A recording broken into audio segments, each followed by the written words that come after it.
गोविंद गोविंद गोपाला कृष्ण गोविंद गोविंद गोपाला गोविंद गोविंद गोपाला अजबा के बिहारी मतवाला अजबा के बिहारी नंदलाला कृष्ण गोविंद गोविंद गोपाला गोविंद गोविंद गोपाला कृष्ण गोविंद गोविंद गोपाला गोविंद गोविंद गोपाला अजबा के बिहारी नंदलाला अजबा के बिहारी नंदलाला अजबा के बिहारी नंदलाला अजबा के बिहारी नंदलाला कृष्ण गोविंद गोविंद गोपाला गोविंद गोविंद गोपाला गज मुरली मनोहर नंदलाला जय मुरली मनोहर नंदलाला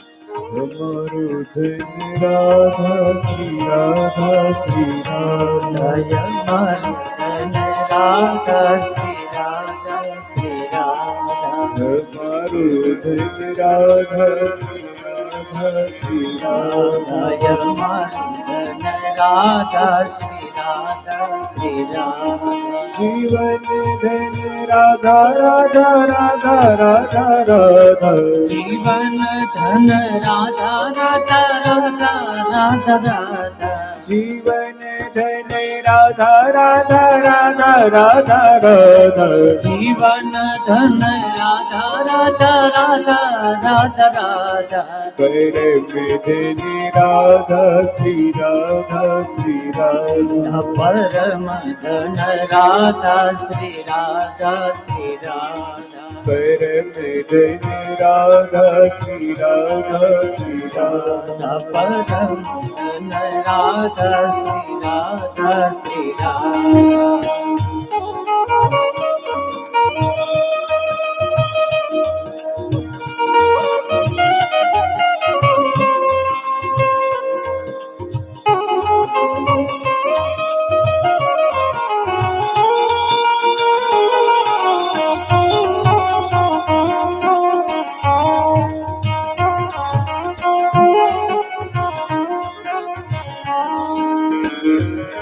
संतन धन राधा श्री राधा श्री राधा संतन धन राधा श्री राधा श्री राधा संतन धन राधा श्री राधा श्री राधा संतन धन राधा श्री राधा श्री राधा हमारो धन राधा श्री राधा श्री राधा अय मन राधा श्री राधा श्री राधा हमारो धन राधा श्री राधा श्री राधा अय मन राधा श्री राधा श्री राधा जीवन धन राधा राधा राधा राधा राधा जीवन धन राधा राधा राधा राधा राधा जीवन धन राधा राधा राधा राधा राधा जीवन धन राधा राधा राधा राधा राधा राधा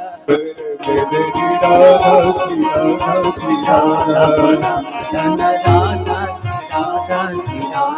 मारुदन राधा श्री राधा श्री राधा मारुदन राधा श्री राधा श्री राधा मारुदन राधा श्री राधा श्री राधा मारुदन राधा श्री राधा श्री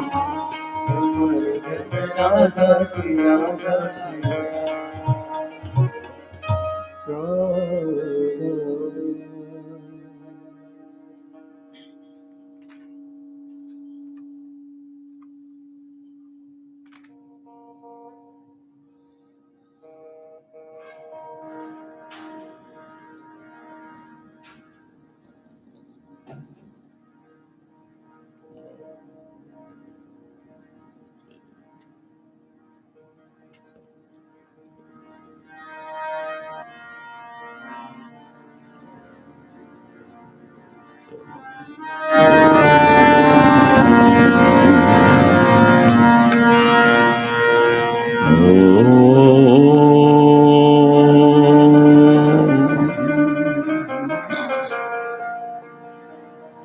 विश्वानि देव सवितर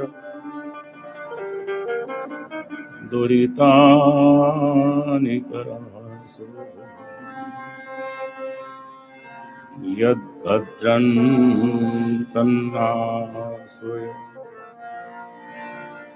ॐ शान्ति शान्ति शान्ति। कृष्णाय वासुदेवाय हरये परमात्मने प्रणतः क्लेशनाशाय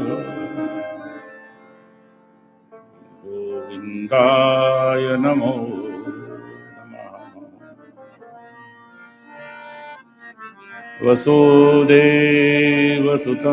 देवं कंसचाणूरमर्दनं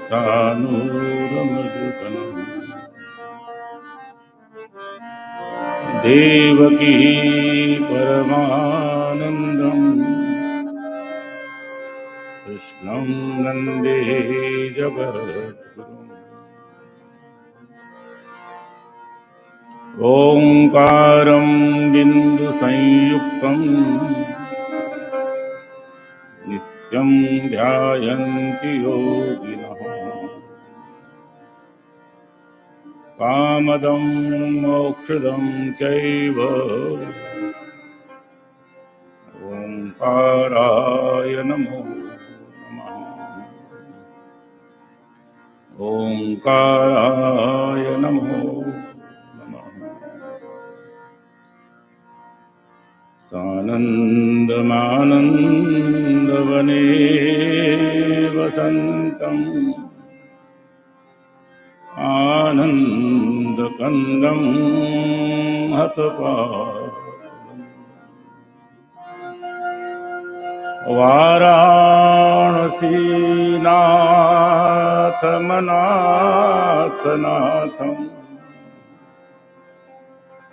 श्रीविश्वनाथं शरणं प्रपद्ये श्रीविश्वनाथं शरणं प्रपद्ये।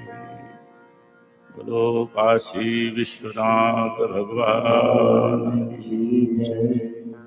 भागवत भगवान की जय। व्यास जी महाराज की जय। सुखदेव जी महाराज की जय। प्रेमपुरी जी महाराज की जय। सब संतन की जय। सब भक्तन की जय। श्री कृष्ण कन्हैया लाल की जय। ओम नमः पार्वती पतये हर हर महादेव हर। परब्रह्म परमात्मा की अहेतु की कृपा उस कृपा का फल हम लोग उस परमात्मा के विषय में यत्किंचित गान कर रहे हैं, श्रवण कर रहे हैं, उनका उत्सव मना रहे हैं। और जब परमात्मा का प्रागट्य होता है तो पहले उनकी स्तुति के लिए देवता आते हैं। जब इस धरती पर भार बढ़ जाता है तो ब्रह्मादि आदि देवताओं को लेकर के भगवान का स्मरण करते हैं, उनकी स्तुति करते हैं कि भगवान आप पधारो। और जब भगवान का प्रागट्य होता है तो संतों का आगमन होता है। कल हम लोगों के यहाँ पर लीला अवतार भगवान श्री कृष्ण का प्रागट्य हुआ और आज हमारे अत्यंत ही आत्मीय और वर्तमान में वेद के रक्षक, जिनके हृदय में सनातन धर्म के प्रति अपार श्रद्धा, भक्ति, शास्त्र के प्रति, गुरु के प्रति, धर्म के प्रति, ऐसे जिनके हृदय में हमेशा कामना रहती है और जिनका मेरा और उनका 42 साल से नित्य निरंतर उसी प्रकार संबंध है जैसे एक भ्राता होते हैं। और ऐसे हम लोग ऐसे भी गुरु भाई हैं। एक ही गुरु के द्वारा हम दोनों को ही सन्यास की दीक्षा प्राप्त हुई है। मेरे गुरु और आचार्य गुरु दोनों एक हैं। महाराज जी के सदगुरुदेव परमहंस मुक्तानंद जी और आचार्य गुरुदेव जो हमारे गुरुदेव ब्रह्मलीन महाराज श्री जी। हमारा 42 वर्ष से नित्य निरंतर मिलना होता रहा। जैसे मैंने आप लोगों को कहा था पहले भी, भगवान अवतार ग्रहण करते हैं, अजन्मा होने पर भी वो जन्म ग्रहण करते हैं और संत अपने जीवन के द्वारा वो भगवान को प्राप्त करते हैं। मैंने भी उदाहरण दिया था कि ब्रह्मविद ब्रह्मैव भवति।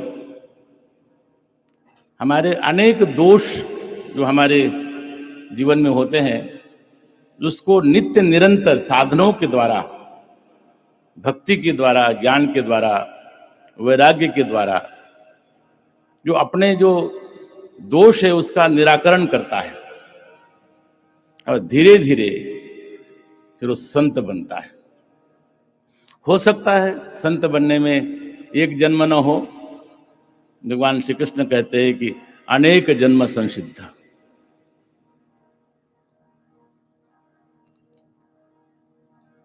और ऐसे अनेक जन्म के बाद में धीरे धीरे जो ग्रंथि है उसका भेदन होता है।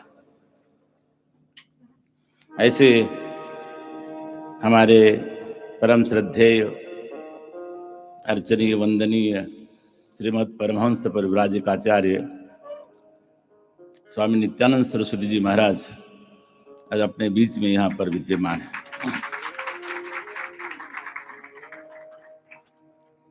इनके ही छत्र छाया में, इनके ही प्रयास से तो ये भूदेव बैठे हुए हैं 75,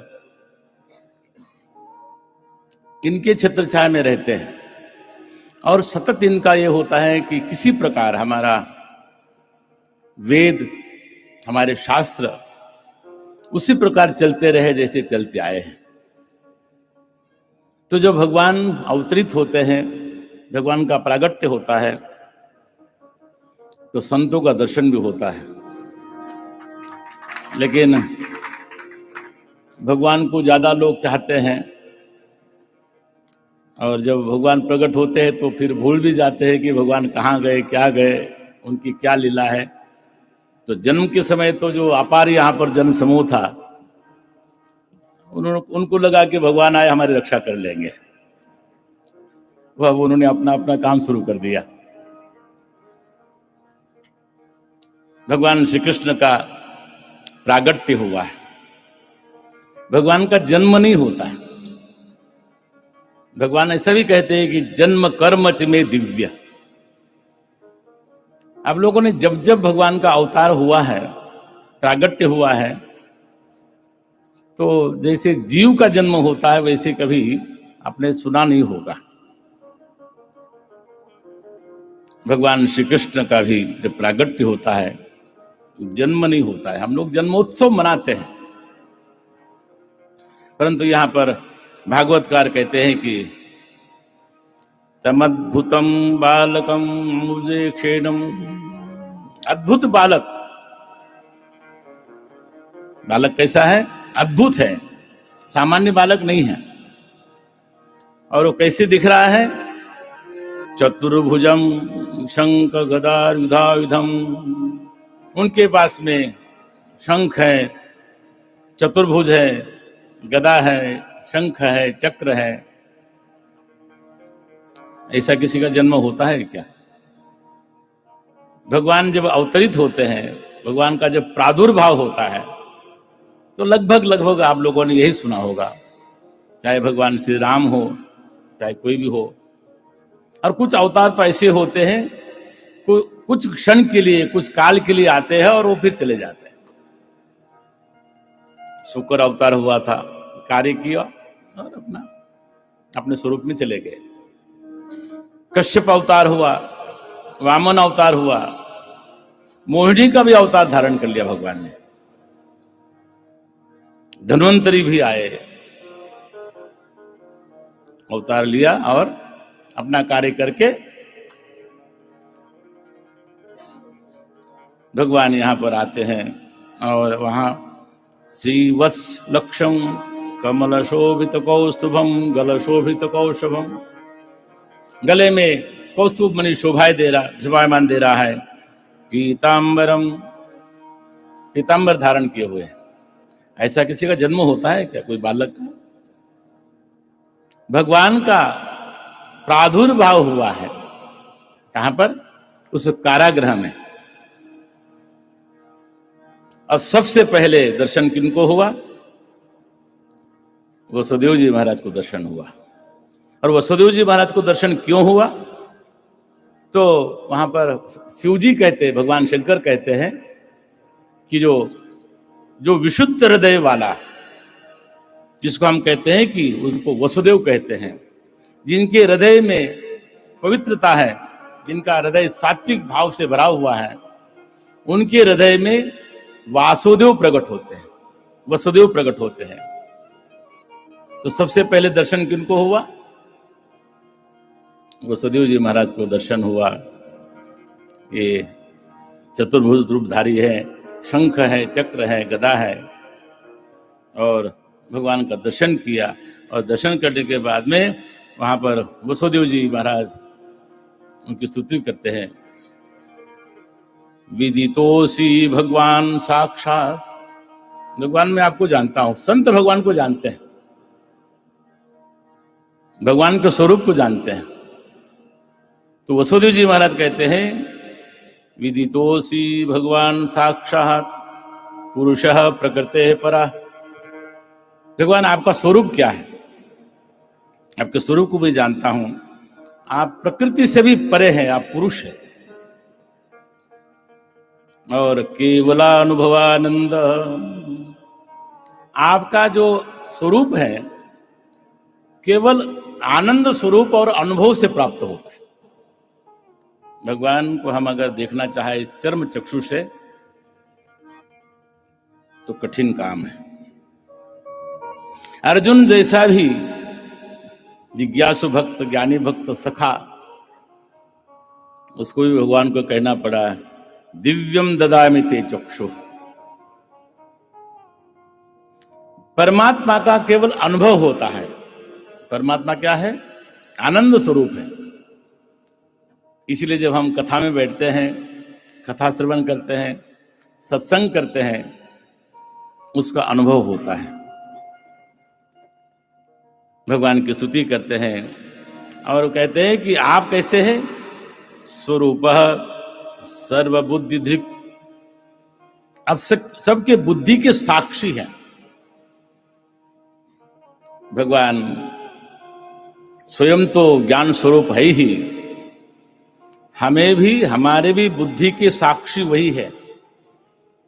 हमको बुद्धि प्रदान करने वाले वही साक्षी भूत है। ऐसी बहुत स्तुति करते हुए और फिर उसके बाद में जो माता वहां पर देवकी, उसको भी माता देवकी भी उन्होंने देखा कि भगवान का स्वरूप हमारे सामने प्रकट हुआ है, और उनको वो भी देवकी जी ने भी वहां पर सुंदर यहाँ पर स्तुति की है। कहते हैं कि देवकी भगवती कहती है, रूपम वत्तत् प्राहुरव्यक्तमव्यम। आपका स्वरूप कैसा है? बोलते हैं कि रूपम यत्तत् प्राहु अव्यक्तमव्यम। आपका व्यक्त अव्यक्त स्वरूप है, व्यक्त नहीं है। ब्रह्म ज्योतिर्गुणम निर्विकारम। देवकी भी परम ज्ञानी है और भगवान वहीं प्रकट होते हैं जहां पर सत्वगुण संपन्न निर्विकार रहित हृदय, उसमें प्रेम, उसमें भगवान के प्रति भक्ति और कोई कामना ना हो। वसुदेव जी महाराज की और देवकी की क्या कामना थी? कुछ नहीं। भगवान का प्रागट्य हो, हमारे यहां पर भगवान आवे। देवकी जी ने भी वहां पर स्तुति की और भगवान ने कहा कि देखो वसुदेव जी और आप दोनों ही, आप लोगों को इसलिए मैंने दर्शन दिया। भगवान कुछ पूर्व स्मृतियों को कहते हैं कि त्वमेव पूर्व सर्गेभ्यो पृष्टिवा स्वयं भवे सती।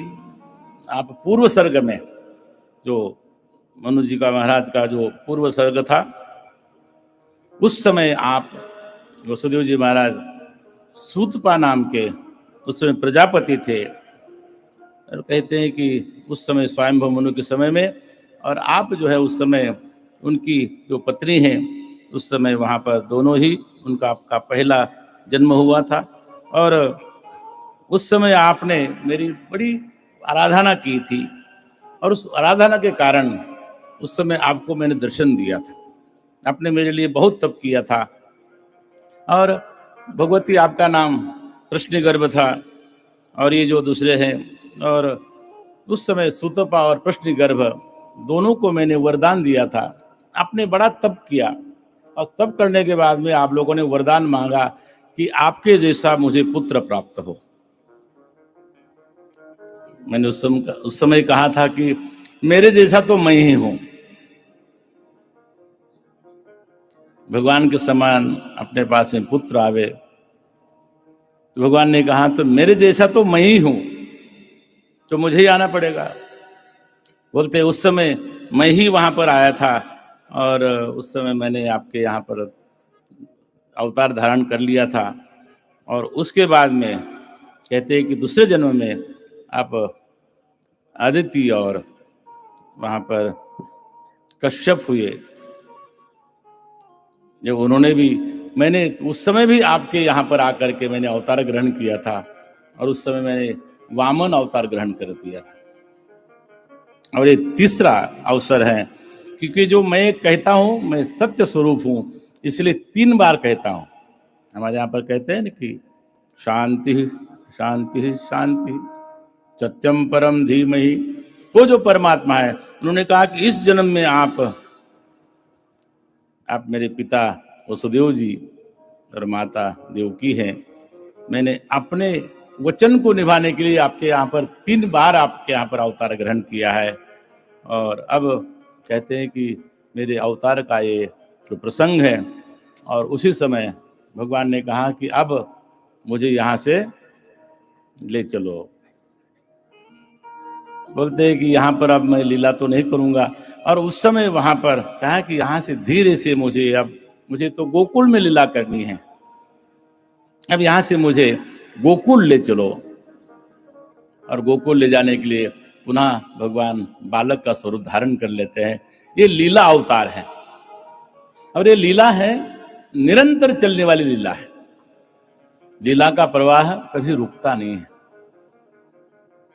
हम तो समझते हैं कि जन्मोत्सव हो गया, कृष्ण कन्हैया लाल की कह दी और हो गया। नहीं, ये नित्य निरंतर चलने वाली लीला है, लीला प्रवाह है। और उस प्रवाह में जो प्रवाहित होने वाले वो संतगण होते हैं, भक्तगण होते हैं, जिनके अंतःकरण बिल्कुल निर्मल होते हैं। और दोनों के ही अंतःकरण बिल्कुल निर्मल है। उन्होंने कहा कि आप ऐसा करो, यहां से मुझे ले चलो। वहां तो कोई साधन था नहीं।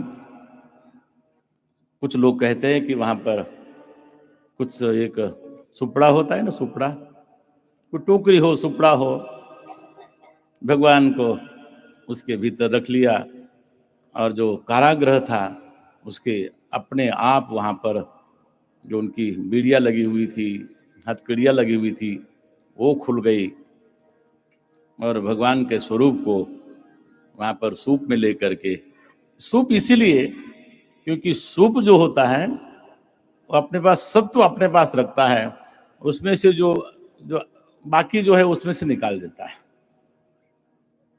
उसमें जो अनाज हम साफ करते बहने, तो सुपड़े से जब ऐसे करती है उसमें से कचरा बाहर निकल जाता है, और केवल जो आपको आवश्यक है वही वहां रहता है। भगवान को उसके अंदर लिटा दिया, और वसुदेव जी महाराज वहां से चलते हैं, बाहर निकलते हैं, जमुना जी के तट पर आते हैं, और जमुना जी उस समय लबालब भरी हुई है। भगवान का आदेश था, जमुना जी में प्रवेश किया, और जमुना जी जैसे जैसे वसुदेव जी महाराज आगे बढ़ रहे हैं, जमुना जी ऊपर आ रही है। उनको विचार आया कि भाई आप ऐसे में कैसे प्रवेश करो, तो फिर भी भगवान का आदेश है, तो जल के भीतर पहले नाभि तक, फिर छाती तक, गले तक, जब मुंह तक जल तक आया, तो भगवान ने सोचा कि ये तो हमारे जो पिता है इनको और परेशानी होगी, इसलिए भगवान ने अपना चरण नीचे जमुना जी ने छुआ दिया, और जमुना जी ने वहां पर ऐसा मार्ग दे दिया जैसे लगता हो कि उनके लिए सड़क बनी हुई हो। वसुदेव जी महाराज गोकुल पहुंचते हैं, और गोकुल पहुंच करके गोकुलवासी उस समय सब अचेत अवस्था में पड़े। भगवान लीलाधर है, लीला अवतार है, वहां पर सभी अचेत अवस्था में है। और वहां पर यशोदा मैया के पलंग पर एक कन्या ने जन्म लिया है। ये महामाया है भगवान की, वहां पर जन्म लिया है। और जैसे कि आदेश था भगवान का, वहां पर वसुदेव जी महाराज जाते हैं, और वहां पर धीरे से जाकर के भगवान को वहां पर रखते हैं, और वहां से जो कन्या थी उसको लेकर के पुनः वापस लौटते हैं, कारागृह में आते हैं। और जब कारागृह में आते हैं तो वहां पर जो माया है ना, उसने वहां पर आकर के रुदन शुरू कर दिया। माया रोती है, हाय ये नहीं मिला, हाय वो नहीं मिला, ये चाहिए, वो चाहिए, वो चाहिए। माया का ये स्वभाव है, जब अपने पास भी आती है ना, इतने से थोड़ा काम चलेगा, और चाहिए।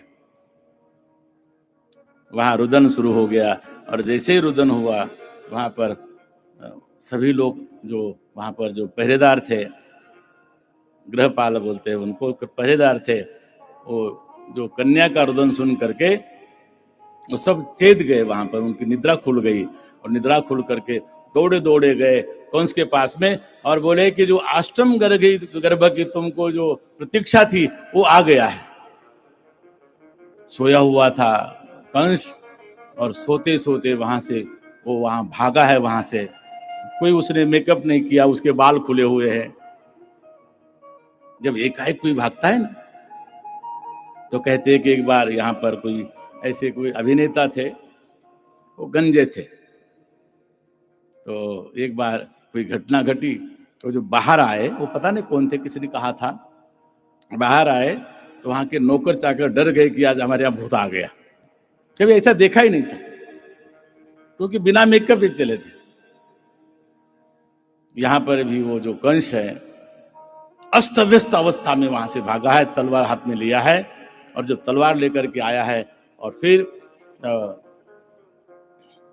देवकी के पास में आया, उसने देखा कि अष्टम गर्भ।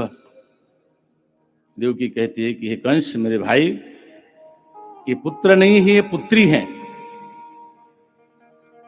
जब किसी को कोई व्यक्ति शत्रु समझता है, उसके आंखों पर पर्दा पड़ जाता है, अपने रक्षा का पर्दा पड़ता है, अपनी जो हमारे पास में ये हमारी मृत्यु है उसका पर्दा पड़ जाता है। उसने कन्या को अपने हाथ में ले लिया, और कन्या को हाथ में ले करके उसने, जो कन्या अभी नवजात कन्या थी, हाथ में लिया, और जैसे पहले 6 पुत्रों को मारा था, वसुदेव जी महाराज के पहले 6 पुत्रों को मारा था, उसी प्रकार उसने उसको कन्या को पकड़ा और घुमा करके वो पत्थर पर पटकने ही वाला था, तब तक कन्या उसके हाथ से छटक गई और आकाश में चली गई। अरे हे कंस, तो मुझे क्या मारेगा? तेरा मारने वाला, तुझे मारने वाला तो कहीं पर पैदा हो चुका है। और वहां से वो कन्या अंतर्ध्यान हो जाती है, और कहते हैं वो भगवती स्वरूप वहां पर उसको दर्शन होता है। वो अष्टभुजा स्वरूपा वहां पर भगवती होती है, और वहां पर चला जाता है। और फिर कंस थोड़ा पश्चाताप करता है। यहां पर भागवतकार लिखते हैं कि कंस पश्चाताप करता है, हे देवी, हे बहन, मैंने तुम्हारे पहले 6 पुत्रों को मार दिया। एक कन्या थी, उसको मैंने मारने का प्रयत्न किया, परंतु मैंने ये बहुत तुम्हारे साथ अपराध किया, मैं क्षमा चाहता हूं। कंस पापी, और उसके मन में ऐसे क्यों भाव आए? अगर आप सोचेंगे, एक पापी मनुष्य के भी मध्य में, उसके हृदय में ऐसे भाव आना क्यों? उसका कारण है। उसका कारण ये है कि अगर दुर्जन भी सज्जन के यहां पर जाता है, तो थोड़ी देर के अंदर उसके भीतर भी सत्वगुण आ जाते हैं। ये ध्यान रखना। दुर्जन मनुष्य भी अगर सज्जन के पास जाए, तो थोड़ी देर के लिए उसके भीतर सत्वगुण आ जाते हैं, और वो अच्छे विचार करने लगता है। कंस भी वहां पर अच्छे विचार करने लगा, और उसने कहा कि मैंने आपके साथ में बड़ा अपराध किया है, मुझे क्षमा करना। ये शब्द है यहाँ पर। कंस बोलता है, हे बहन, मैंने तुम्हारा बहुत अपराध किया है, तो मुझे क्षमा करना, क्योंकि वो सज्जनों के साथ में उसका साथ हुआ है। निर्मल हृदय वाले वसुदेव जी महाराज, निर्मल हृदय वाली देवकी, उनका साक्षात्कार हो जाए, उनका संग हो जाए, तो दुष्ट से दुष्ट व्यक्ति का भी हृदय बिल्कुल नरम हो सकता है। और वहां से उनको दोनों को बंधन मुक्त कर दिया। पहले उनको कारागृह में डाल दिया था, उसके बाद में उनको बंधन मुक्त किया, और बंधन मुक्त करने के बाद में वो फिर अपने पास, अपने यहाँ पर गया है, अपने महल में जाता है, और वहां पर मंत्रियों की सभा बुलाता है। जो दुष्ट व्यक्ति होता है ना, जब सज्जन के पास जाएगा, उसके भीतर सज्जनता आएगी, परंतु जब अपने जैसे लोगों के पास जाएगा, फिर वो गुण भूल जाएगा कि मैंने क्या कहा था, क्या नहीं कहा था। और मंत्रियों ने कहा कि अरे महाराज, ऐसा सुनने में जब आया है, आपको आकाशवाणी ने कहा है, उस देवी ने कहा है कि तुम्हारा मारने वाला कहीं उसका जन्म हुआ है, तो इसलिए अब वो जो छोटे छोटे जो बच्चे हैं, उनको मारने का प्रयत्न करना चाहिए। और यहाँ पर कहते हैं कि उनको मारने के लिए फिर सभी लोगों को वहाँ पर उन्होंने कहा कि वो सभी लोगों को, जितने छोटे छोटे बच्चे हैं उनको मारना चाहिए, क्योंकि जो भगवान है ना उनका स्वरूप कहते हैं कि विप्रा गावश्य वेदाश्य, विप्र है जो ब्राह्मण है वो है, गौ है, वेद है, तप है, सत्य है, शम है, श्रद्धा, दया, तितिक्षा, कृतवश्च हरेर तनु, बोलते इतने जो हैं भगवान के शरीर हैं। भगवान के शरीर क्या है?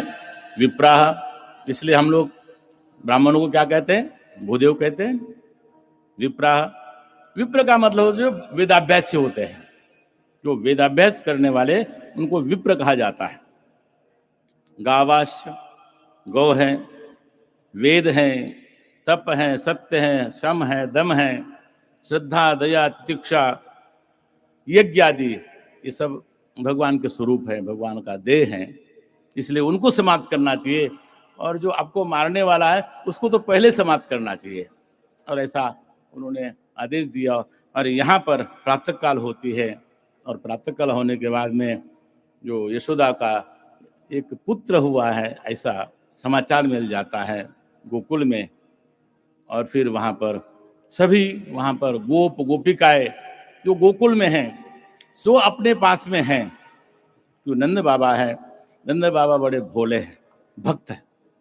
वसुदेव जी महाराज ज्ञानी और भक्त हैं, उस परमात्मा को जानते हैं, भगवान के स्वरूप को जानते हैं। परंतु नंद बाबा केवल भक्त हैं, भोले भाले हैं। उनके यहाँ पर भगवान आए हैं, परंतु भगवान कौन है, भगवान का स्वरूप क्या है, भगवान आए हैं ये समझ करके वहाँ पर सभी गोकुलवासी आकर के वहाँ पर उन्होंने फिर भगवान के लिए जब जा रहे हैं कि भगवान का जन्मोत्सव, अभी वृद्धावस्था में नंद बाबा के यहाँ पर पुत्र रत्न की प्राप्ति हुई है। यशोदा मैया भी, उनकी भी आयु बहुत है, और फिर भी वहाँ पर पुत्र के रत्न की प्राप्ति हुई है। इसलिए सभी वहाँ पर गोकुलवासी अपने पास में जो भी सामग्री है वो लेकर के वहाँ पर नंद बाबा के महल की ओर वहाँ पर चलते हैं। और वहाँ महल के पास पहुँच करके वहाँ जा करके फिर नंदोत्सव प्रारंभ होता है। हम लोगों ने तो कल ही मना लिया, परंतु अब जा करके भगवान वहाँ पर जब पहुँचते हैं, अब फिर पता लगता है गोकुल वासियों को कि ये भगवान हमारे यहाँ पर आए हैं, और प्रातः काल होती है। इसलिए दोनों ही स्वरूप है। जब भगवान प्रकट होते हैं तब भी हम उत्सव मनाते हैं, और जब गोकुल पहुंच जाते हैं तब भी हम उत्सव मनाते हैं। तो अब हम भगवान जब गोकुल पहुंचते हैं तो वहाँ पर गोकुल में जो लोगों ने उत्सव मनाया है तो भजन के द्वारा हम लोग भी उसको श्रवण करें। सुन सुन बाजे गुबरिया हो,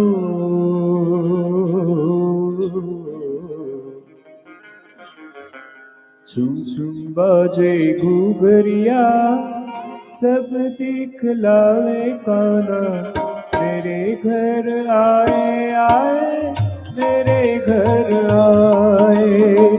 सुन बाजे गुबरिया हो,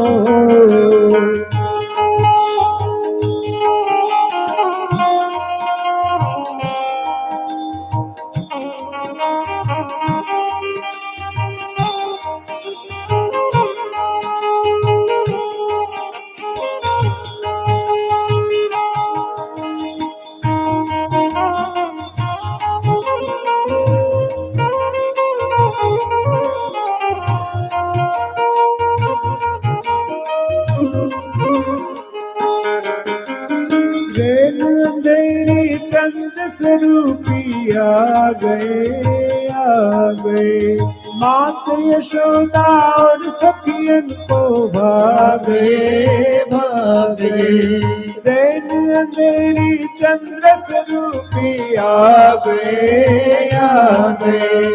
मात यशोदा और सखियन को भागे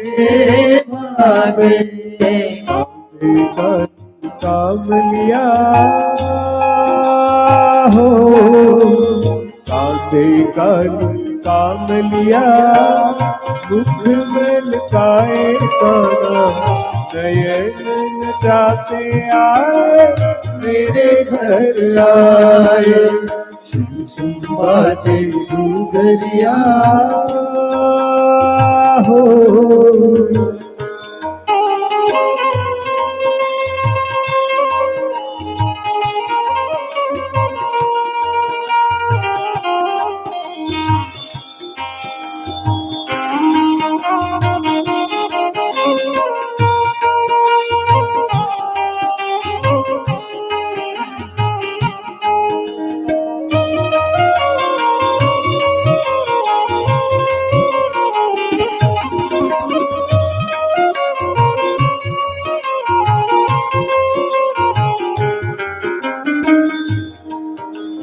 सुनकर बंसी सखिया सुध बुध खो गई सुनकर बंसी सखिया सुध बुध खो गई दर्शन करने में तो पावन हो गई दर्शन करने में तो पावन हो गई ऐसे प्यारे सावरिया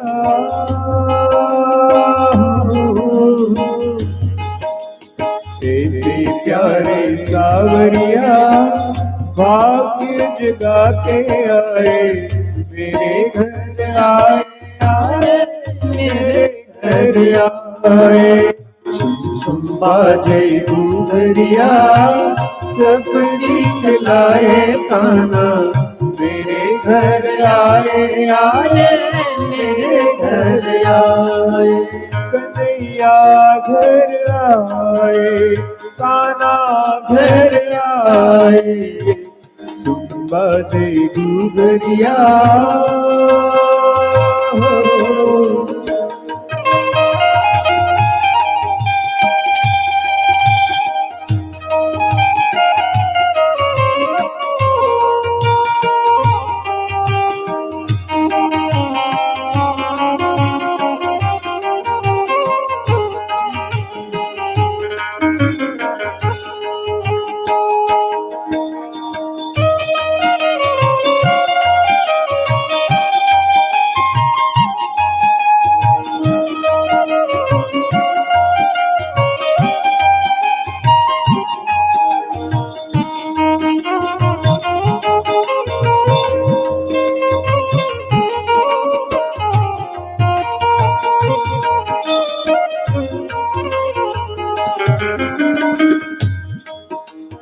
श्रावण वद आठनी रे सुहामणी श्रावण वद आठनी रे सुहामणी आनंद मंगल गावे सब रजगामिनी आनंद मंगल गावे सब रजगामिनी चरमर से हुलिया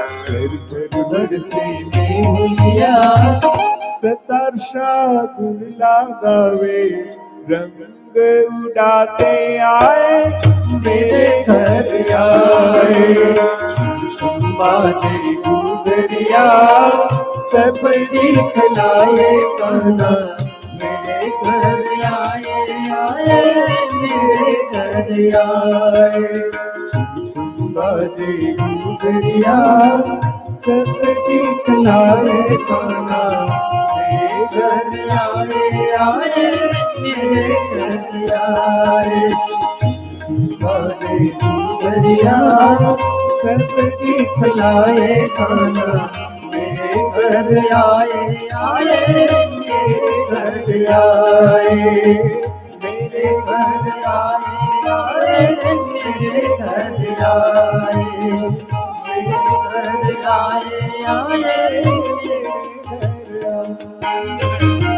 नंद घर आनंद भयो नंद घेरा नंद भयो कन्हैया लाल की नंद घेरा भयो जय कन्हैया लाल की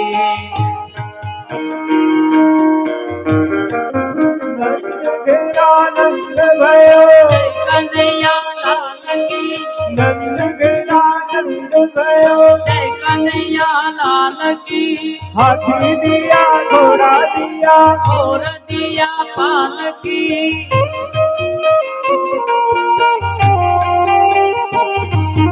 नंद घेरा नंद भयो जय कन्हैया लाल की जय नंद कन्हैया नंद भयो जय कन्हैया लाल की आज तो आनंद भयो जय कन्हैया लाल की आज तो आनंद भयो जय कन्हैया लाल की नंद घेरा नंद भयो जय कन्हैया लाल की आनंद करे आनंद भयो जय कन्हैया लाल की हाथी दिया घोड़ा दिया और दिया पालकी हाथी दिया घोड़ा दिया मोर दिया पालकी गायो नो गोवाड़ भयो जय कन्हैया लाल की गायो नो ग्वाल भयो जय कन्हैया लाल की नंद घेरा नंद भयो जय कन्हैया लाल की नंद घेरे आनंद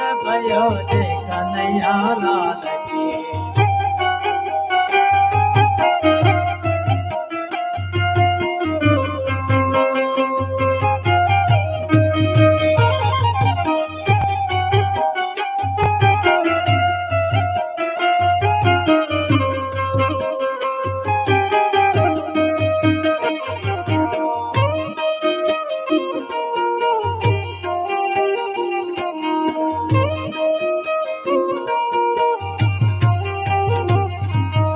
आज तो आनंद भयो जय कन्हैया लाल की आज तो आनंद भयो जय कन्हैया लाल की आज तो आनंद भयो जय कन्हैया लाल की आज तो आनंद भयो जय कन्हैया लाल की जशोमती झूलावे नटवर लाल की यशोमती झूलावे नटवर नंद लाल जशोमती झूलावे नटवर लाल की यशोमती झूलावे नटवर नंद लाल नंद घेरा नंद भयो जय कन्हैया लाल की नंद घेरा नंद भयो जय कन्हैया लाल की भक्त प्रतिपाल भयो जय कन्हैया लाल की प्रतिपाल भयो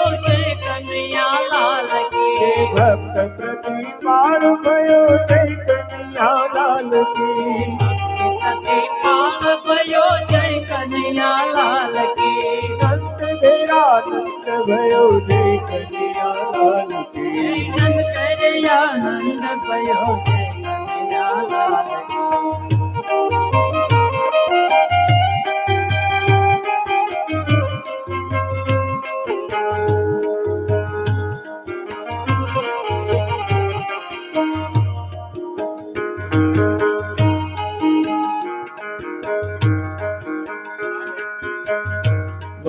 वायाने वादळ उमट्या आयाने बादल उमट्या वायाने वादळ उमट्या आयाने बादल उमट्या गोकुळ माठवल्या मोर म्हणवा आवो सुंदर वर्षामळिया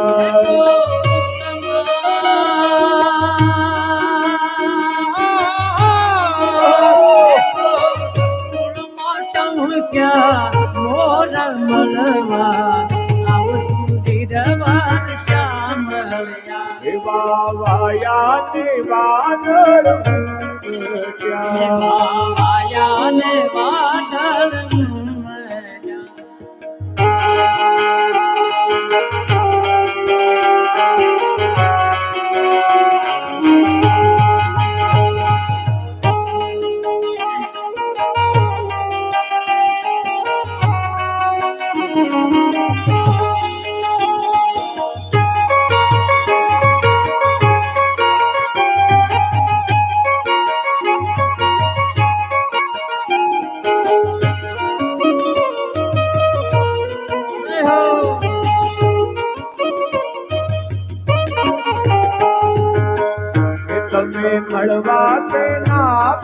શા માટે તમે મળવા તે આવો શા માટે મળવા શા માટે તમે મળવા તે આવો શા માટે આવો તો નંદજીની આડ મળવા આવો સુંદર વર્ષા મળ્યા નહીં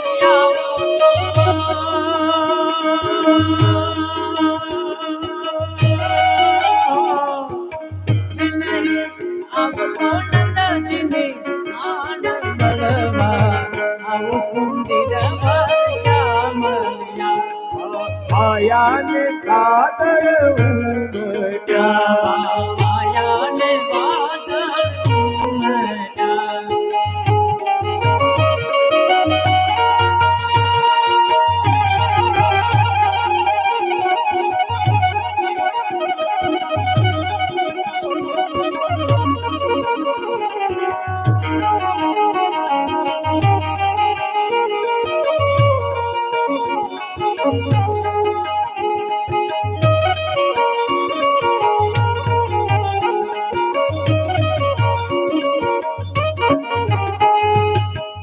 તમે વ્રજમાં તે વાસળી વાજંતા તમે વ્રજમાં તે વાસળી વાજંતા તમે વ્રજમાં તે વાસળી વાજંતા તમે વ્રજમાં તે વાસળી વાજંતા તમે ભરમડના બાણે જ મળવા આવો આવો સુધીર વર્ષા મળ્યા તમે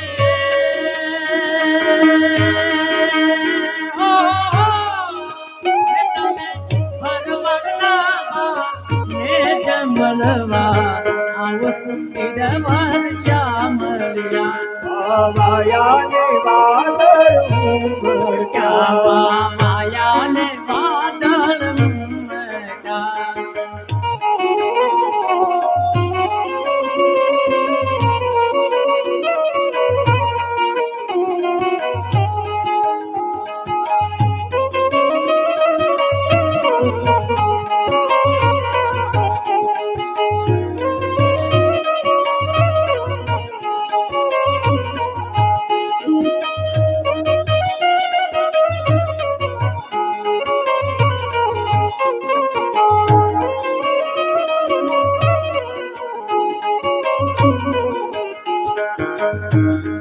નટવર નાનો રે કાનો રમે છે મારી કેરમાં નટવર નાનો રે કાનો રમે છે મારી કેળમાં નટવર નાનો રે કાનો રમે છે મારી કેરમાં નટવર નાનો રે કાનો રમે છે મારી કેળમાં એ તો બોલી આભેથી ચાંદલો લઈ આવી દઉં એ તો બોલી આભેથી ચાંદલો ચાંદલો મયાવી દઉં ચાંદલાનો રમનાર રે કાનો રમે છે મારી કેડમાં ચાંદલાનો રમનાર રે કાનો રમે છે મારી કેળમાં નટવર નાનો રે નટવર નાનો રે કાનો રમે છે મારી કેળમાં શાણું ચારું મેઘમલારું અંતિકારું કેદારું કાદુર તારું ગયુર પુકારું કરિતા તારું વિસ્તારું નાલઈ સંભારું પ્યાસ અપારું જન્મ તુમારું નિર્ખ્યારી કહેરાને પ્યારી મેં બલિહારી ગોકુળ આવો गिरधारी धीरे गोकुल आओ गिरधारी धीरे गोकुल आओ गिरधारी प्रीत की बनमाला रूप रटाला करे बेहाला बनवाला जाकी नचवाला विपत बिचाला इंदयाला नंदलाल आए नैयाला कृष्ण कृपाला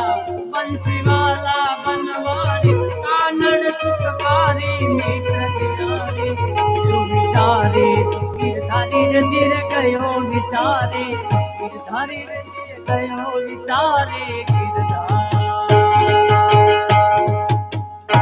बोलो कृष्ण कन्हैया लाल की जय। आज तो प्रेमपुरी आश्रम ही नंद घर आनंद भयो। जो नंद जी के घर में जो आनंद हुआ था, हम उत्सव इसलिए मनाते हैं कि हम लोग उस आनंद को अपने हृदय में हम प्रकट कर सके। अरे उत्सव स्वर्ग में नहीं होता है, ना ही पाताल में होता है। ये उत्सव केवल मृत्यु लोक में ही होता है, हम ही लोग मना सकते हैं। और सभी के सभी गोप गोपियों को पता लगा, कोई गोपी नवविवाहिता थी, कोई थोड़ी प्रौढ़ थी, कोई उम्र योग्य थी, वृद्धा थी, और सब की सब नंद बाबा के महल के तरफ, उनके घर के तरफ सभी चल दिए हैं। किसी ने श्रृंगार किया है, किन्होंने नहीं किया है। और गोप वहां से अपने घर में जो भी सामग्री थी, दूध था, दही था, उसको लेकर के, और वो आनंद विभोर होकर के सब गोप गोपिकाएं, जहां पर भगवान आए हो, आनंद अपने आप प्रकट होता है। वहां आनंद प्रकट कराने की आवश्यकता नहीं पड़ती है। वहां ऐसे भजन की बात तो नहीं आती है, वहां पर तो भीतर से आनंद प्रकट होता है। जो भीतर से सबको आनंद प्रकट हुआ, वहां सब की सब दौड़ रहे हैं, और दौड़ करके वहां नंद बाबा के यहाँ पर जाते हैं। और नंद बाबा के घर में जाकर के सब एक दूसरे पर, कोई दही डाल रहा है, कोई मक्खन डाल रहा है, कोई गुलाल डाल रहा है, और हमारे विप्र बंधुओं ने आप पर फूल बरसाए हैं।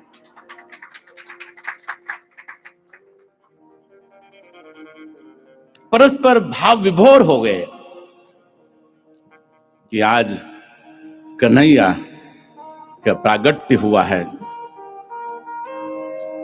नंद बाबा विचार कर रहे हैं कि आज हमारे घर में नंदस्त्वात्मजा उत्पन्ने, उनको लगा कि हमारा उत्पन्न हुआ, जन्म लिया, क्योंकि वो भक्त है। ज्ञानी होते तो उनको लगता है कि आविर्भाव हुआ, परंतु यहाँ पर नंद बाबा कहते हैं कि हमारे यहाँ पर आज हमारे कन्हैया का यहाँ पर जन्म हुआ, उत्पन्न हुए, उनको आनंद आनंद हुआ। आहूय विप्राण, उन्होंने आहूत किया विप्रों को, वेदज्ञ ब्राह्मणों को, और वेदज्ञान श्रात शुचिरंकृतः, वो शुचि पवित्र हो गए। उन्होंने स्नान आदि किया, और स्नान करके सबसे पहले उन्होंने जो ब्राह्मण आए थे उनको दक्षिणा दी। अनेक गाय, यहां पर कहते हैं कि वहां पर उन्होंने लाखों गाय, और उनके सींगों में स्वर्ण के सींग लगा करके, उनको वस्त्र आभूषण वहां पर पहना करके वो गौ को दान दिया। जो जो लोग वहां पर अतिथि आए थे उनको भी उन्होंने दान दिया, भेंट स्वरूप दिया। और उन्होंने 7 तिल के पहाड़ बना करके दान में दे दिए। आज ऐसा लगता था कि मैं सर्वस्व लुटा दूं। थोड़े क्षण के लिए हम लोगों को भी आता है कि जो हमारे कभी कभी नहीं होते हैं कि जो बाजा बजाते हैं और फिर वो चाहते हैं कि कुछ मिले, तो हम उसको वार करके कुछ पैसे देते हैं। उस समय हमको आनंद विभोर हो जाते हैं, बाद में लगता है कि इसमें से कुछ कम हो गया। परंतु नंद बाबा को ऐसा नहीं लग रहा है, उनका आनंद कम ही नहीं हो रहा है। उनके हृदय के भाव, जब परमात्मा जिनके घर में साक्षात आया हो, उनको तो सिद्धि रिद्धि सिद्धि की क्या कमी है। जो मन में आया वो सब दे दिया, आनंद आनंद हुआ। परंतु आनंद करते समय भी कुछ कर्तव्य शेष होता है। जो भक्त होते हैं ना, अपना ग्रह कार्य भी करते हैं। और यहाँ पर सुखदेव जी महाराज कहते हैं कि जो उनको ध्यान आया कि मेरा एक कर्तव्य भी है, कहते हैं कि वो कर्तव्य करने के लिए गोकुल का भार गोपों के ऊपर रख करके वो मथुरा की ओर प्रस्थान करते हैं, इसीलिए कि उनको वार्षिक कर उसको कंस को चुकाना है। और वार्षिक कर चुकाने के लिए नंद बाबा मथुरा प्रस्थान करते हैं और मथुरा में जाकर के वहाँ प्रकट करते हैं, वहाँ जाते हैं, वो अपना कार्य करते हैं। और उनको ध्यान आता है कि हमारे परम प्रिय मित्र भी हैं, सूरज भी हैं, वसुदेव जी महाराज के पास मिलने के लिए जाते हैं नंद बाबा। और नंद बाबा वसुदेव जी के पास जाते हैं और उनको कहते हैं कि अहोते देवकी पुत्र कंसेन बहो हता, कि देवकी के बहुत से पुत्रों को कंस ने मार दिया और एक कन्या शेष रह गई थी, वो भी आकाश मार्ग में चली गई। वसुदेव जी महाराज कहते हैं कि तो भगवान की लीला है। जो ज्ञानी होता है ना, उसको पहले का भी पता होता है, वर्तमान का भी पता होता है और भविष्य का भी पता होता है। वो अपने स्वरूप में ही व्यस्त रहते हैं, मस्त रहते हैं। फिर भी वसुदेव जी महाराज कहते हैं कि भगवान ये नंद बाबा, अब वसुदेव जी महाराज का जो ध्यान है वो कहाँ है? वो गोकुल की तरफ है, क्योंकि मैं रात्रि को उनको छोड़ आया हूं। कहाँ? गोकुल में। और वो कन्हैया को मैं वहां रख के आया हूं, परंतु उस बात को प्रकट नहीं कर रहे हैं और कहते हैं कि नंद बाबा को करो वै वार्षिको दत्तो, आपने वार्षिक जो कर था वो कंस को दे दिया है। और अब ऐसा लगता है कि गोकुल में बड़े बड़े यहाँ पर कुछ ऐसे संकट आ रहे हैं, तो आप यहाँ से जल्दी गोकुल पधारो, आप वहां से गोकुल पधारो। और मिलना जुलना हो गया, क्योंकि जब अपना कोई कहीं कभी कभी अपना मन लगता नहीं कि कोई भी आ जाए, कि अपना प्रिय, अपनी प्रिय वस्तु कहीं पड़ी हो, तो नंद बाबू को कहा वसुदेव जी ने कि आप गोकुल के लिए प्रस्थान करो, वहां पर बड़े बड़े उत्पात होने वाले हैं। और नंद बाबा फिर पुनः गोकुल की ओर प्रस्थान करते हैं। और तब तक एक पुतना नाम की एक वहां राक्षसी थी जो कंस के अधीनस्थ थी, कंस के साथ में वो काम करती थी। और उसने, वो तो राक्षसी थी, फिर भी उसने सुंदर वेश धारण कर लिया, क्योंकि मंत्रियों की मंत्रणा हुई थी कि जो छोटे छोटे जहां पर भी बालक हैं उनको वहां पर उनको मार दिया जाए। और पुतना ने सुंदर वेश धारण कर लिया है, और सब गोपिकाएं जो सुंदर सुंदर वेश धारण करके गोकुल में आई हुई है नंदोत्सव करने के लिए। और वहां पर कृष्ण कन्हैया वहां पर जैसे यहाँ पर अभी भी है ना, झूले में अभी बाल स्वरूप है, जैसे आप लोग देख रहे सामने बाल स्वरूप। ये कहा ये 100 वर्ष प्राचीनता से इनकी सेवा होती आ रही है, आपने कल कहा ना। ऐसा बाल स्वरूप वहां पर दिव्य स्वरूप है। सब लोग उनके पास में आकर के उनका गुणगान कर रहे हैं। और जो पूतना थी वो प्रवेश किया सुंदर स्वरूप धारण करके, गोपियों से भी सुंदर। सब लोगों को लगा कि कोई कहीं महारानी कहीं से आई है, इतनी सुंदर है, कोई अप्सरा हो सकती है, क्योंकि हमारे यहाँ पर कन्हैया आए हैं, उनके स्वागत के लिए कोई आई होगी। तो वहां पर उनका कोई ध्यान नहीं गया, और धीरे से प्रवेश करते करते जहां पर लाला वहां पर जो लेटे हुए थे, एकदम बंद, आंखें बंद थी, लाला को लगा कि अब ये जो माया रूपी पूतना आ रही है, अगर मैं आंख खोल के उनको देख लूंगा तो उसकी माया समाप्त हो जाएगी और उसका जो वास्तविक स्वरूप है वो सामने प्रकट होगा। इसलिए भगवान ने वहां पर आंखें बंद कर ली। कन्हैया ने आंखें बंद कर ली और जैसे ही कन्हैया ने आंखें बंद की, वो पूतना को लगा कि शुभ अवसर है, अच्छा अवसर है, और उसने अपने गोदी में ले लिया। पूतना ने, पूतना जो पुण्यात्मा न हो, पाप से भरी हुई थी अंदर, ऊपर से स्वरूप धारण कर लिया था। भगवान ने कहा कि इसकी जो माया इसने रची है मेरी दृष्टि पड़ते हुए समाप्त हो जाएगी और फिर जो मैं लीला करने वाला हूं वो नहीं कर पाऊंगा। इसलिए भगवान ने आंखें बंद कर ली। पुतना ने भगवान के स्वरूप को अपने हाथ में लिया, अपने गोदी में बिठाया और भगवान बिल्कुल आंख बंद करके बैठे हैं। कुछ लोग कहते हैं कि ये पूतना अपने स्तनों पर विष लगा करके आई थी कि इस बच्चे को मैं अपने स्तनों से लगाऊंगी, दूध पिलाऊंगी और इसकी मृत्यु हो जाएगी। भगवान ने विचार किया कि मैं तो गोकुल में आया हूं, तो दही, मक्खन, दूध इसका पान करने आया हूं, मैं तो विष पीने के लिए तो नहीं आया हूं। यहां पर विष पीने वाले तो वही है भगवान शिव। कृष्णम वंदे जगत गुरु। भगवान उन्होंने ध्यान किया किनका? शिवश्च विष्णु, विष्णुश्च हृदय शिवम। दोनों एक दूसरे के हृदय में रहते हैं।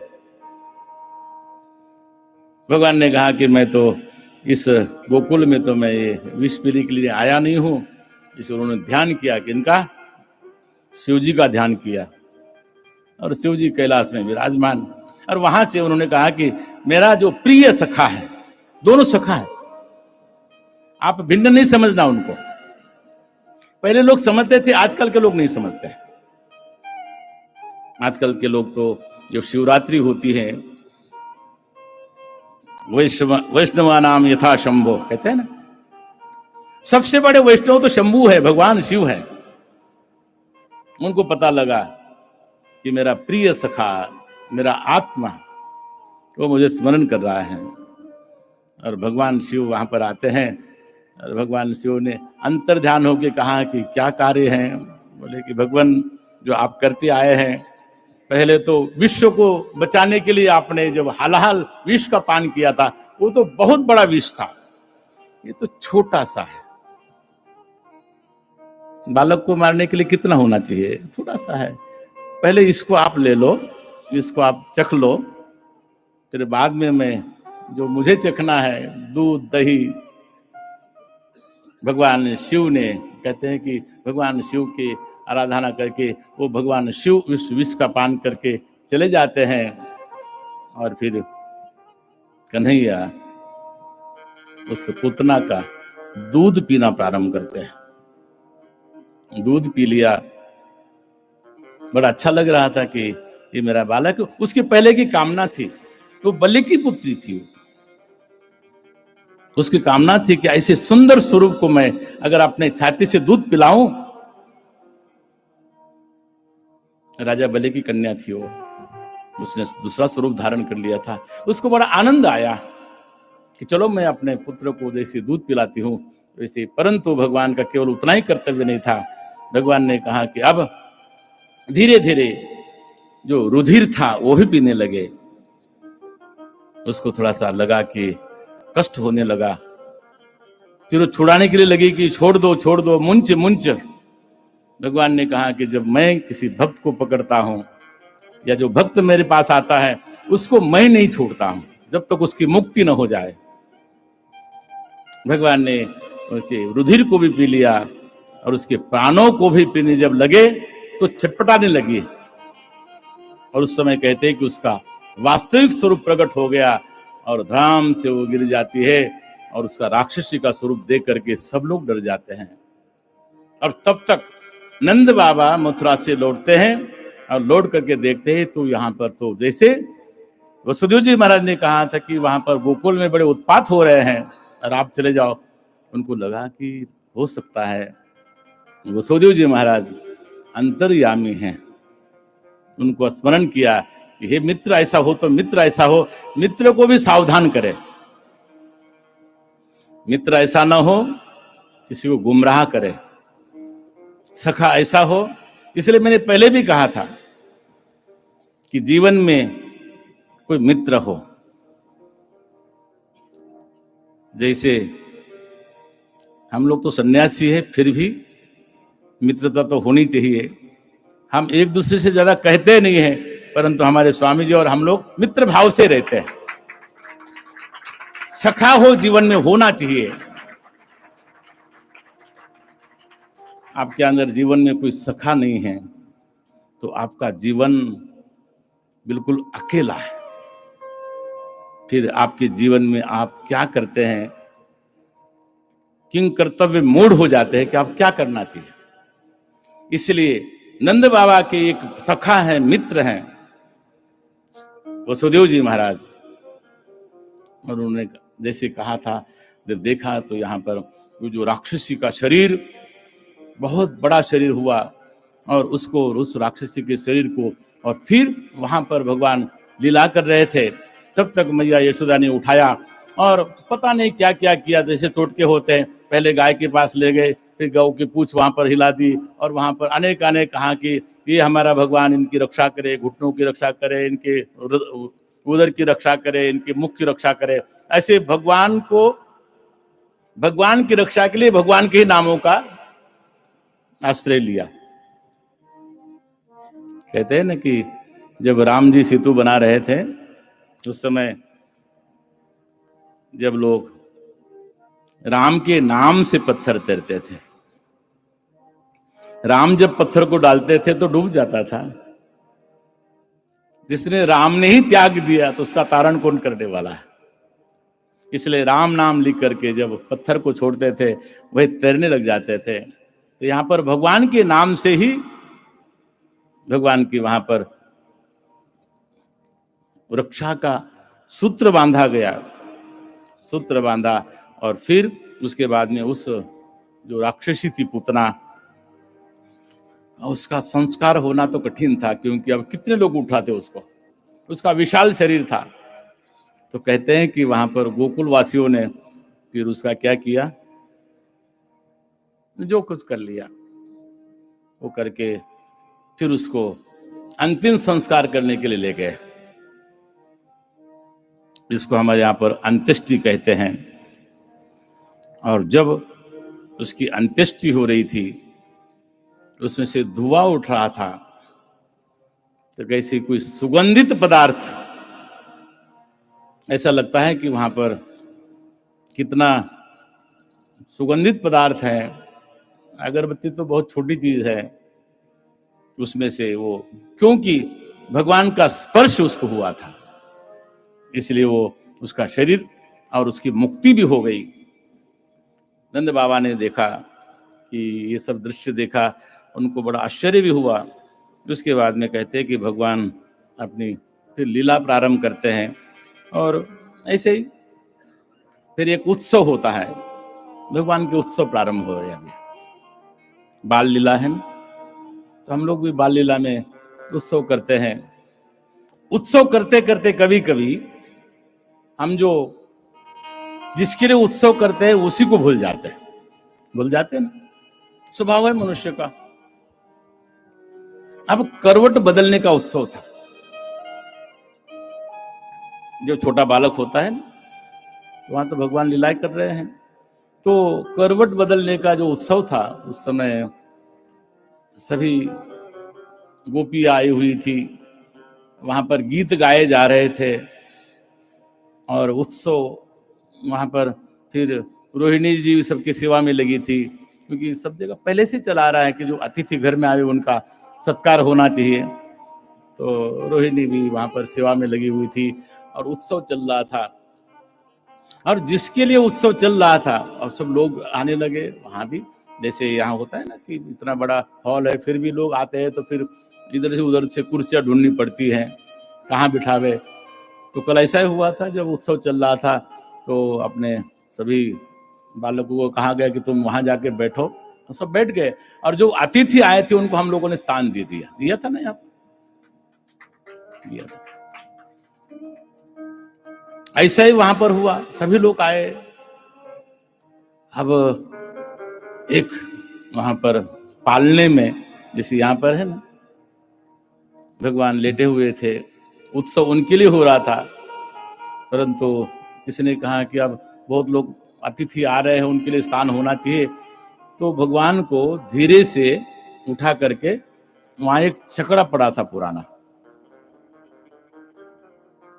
छकड़ा गाड़ा, पुराने जमाने में अपने यहाँ पर गाड़े चलते थे, और वहां धीरे से किसी ने जा करके उस लाला को उस गाड़े के नीचे रख दिया कि यहां पर शांति से रहेगा, कम से कम यहां पर कोई परेशानी तो नहीं होगी, यहां पर कोई आएगा भी नहीं। लाला को जब वहां पर रख दिया, लाला ने विचार किया, मेरे लिए तो उत्सव हो रहा है और मुझे तो बाहर कर दिया। अब लीला है, ये तो भगवान की लीला है।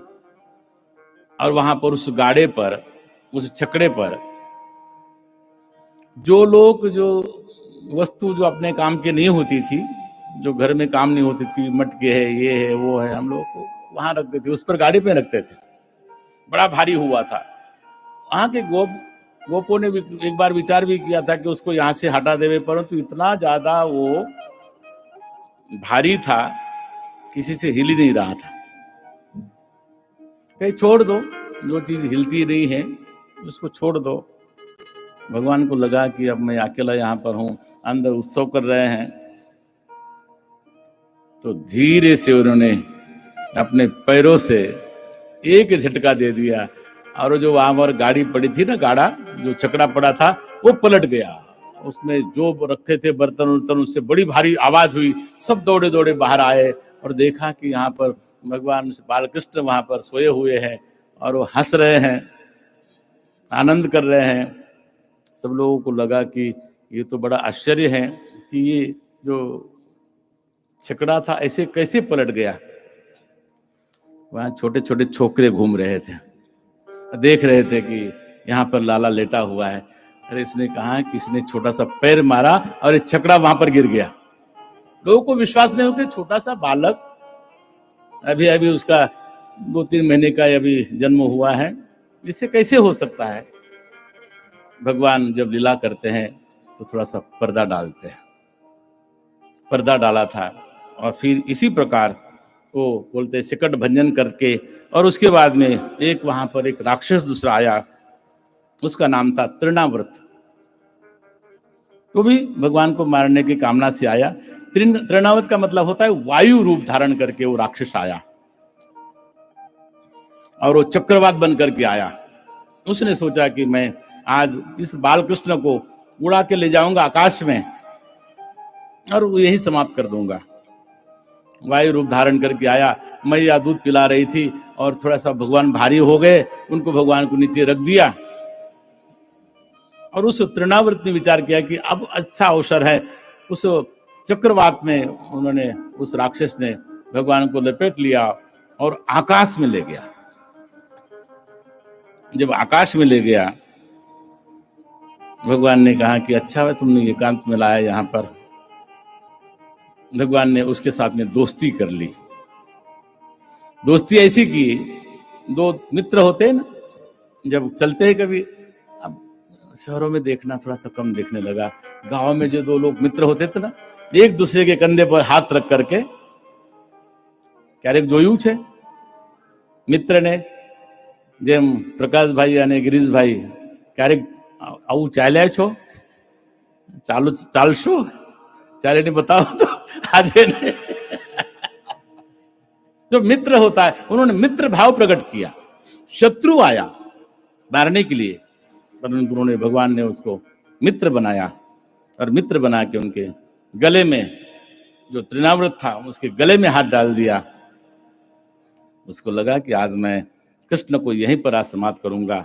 और जब उसने नीचे छोड़ना शुरू कर दिया, नीचे जाना शुरू कर दिया, तो भगवान ने थोड़ा सा और पकड़ लिया वो छुड़ाना चाह रहा था तृणावर्त, परंतु भगवान ने पकड़ा था, कहा कि छोड़ो छोड़ो छोड़ो। बोले मैं एक बार मेरे पास चंगुल में आता है उसको मैं छोड़ता नहीं हूं। और उसने अपना स्वरूप धारण कर लिया, बहुत विशाल राक्षस का स्वरूप, और ऊपर से आकाश से जो राक्षस था तृणावर्त था वो भूमि पर गिरा, और फिर उस पर भगवान श्री कृष्ण लाला वहां पर ऊपर आए और वहां पर क्रीड़ा कर रहे हैं। दौड़े दौड़े सब लोग आए और उन्होंने देखा कि अच्छा हुआ कि हमारा लाला ऊपर था, अगर नीचे होता तो क्या होता। हम लोग ऐसा सोचते हैं।